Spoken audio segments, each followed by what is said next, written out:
மத சார்பற்ற சமூக நீதி என்பதில் எப்போதும் சமரசம் கிடையாது என்றும் தமது தலைமையில்தான் ஆட்சி என்பதில் உறுதியாக உள்ளதாகவும் கூறிய தமிழக வெற்றிக் கழக தலைவர் விஜய் பாஜகவுடனோ அதிமுகவுடனோ கூட்டணி கிடையாது என்பதை மறைமுகமாக தெளிவுபடுத்தியுள்ளார். மாமல்லபுரத்தில் தாவேகா சார்பில் நடைபெற்ற ரமலான் நோன்பு திறக்கும் இப்தார் நிகழ்ச்சியில் அவர் கலந்து கொண்டு நோன்பு திறந்தார். பின்னர் பேசிய அவர், நாம் அரசியலுக்கு வந்ததிலிருந்தே பல வதந்திகள் பரப்பப்படுவதாகவும் அந்த டீம் இந்த டீம் என்றும் இந்த கூட்டணி அந்த கூட்டணி என்றும் பொய்யான வதந்திகள் பரப்பி வருவதாகவும் கூறினார். தான் எந்த டீமும் கிடையாது என்றும் மக்களுடைய டீம் தான் என்பதில் உறுதியாக இருப்பதாகவும் தெரிவித்தார்.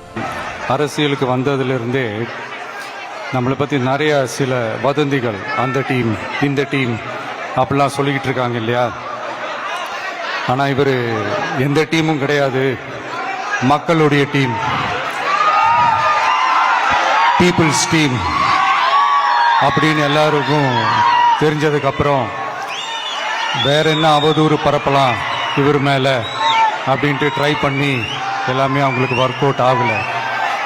ஸோ கடைசியில் என்னதான் இந்த விஜயை பண்ணலாம் அப்படின்னு நினைக்கும் போது தான் இந்த கூட்டணி அந்த கூட்டணி அந்த கூட்டணிலாம் சேர போகிறாரு அப்படின்ட்டு ஒரு பொய்யான ஒரு பிரச்சாரத்தை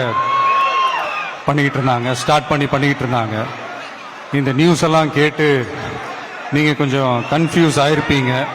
அதனால் இங்கே மறுபடியும் ஓப்பனாக தெளிவாக ஒரு விஷயத்தை நான் சொல்கிறேன். நாங்கள் எப்பவுமே மதச்சார்பற்ற கொள்கைன்றதில் அந்த ஸ்டாண்ட்லேயோ மதச்சார்பற்ற சமூக நீதி என்ற அந்த நிலைப்பாட்டிலேயோ எப்பவுமே சமரசம் வச்சிக்கவே மாட்டோம்.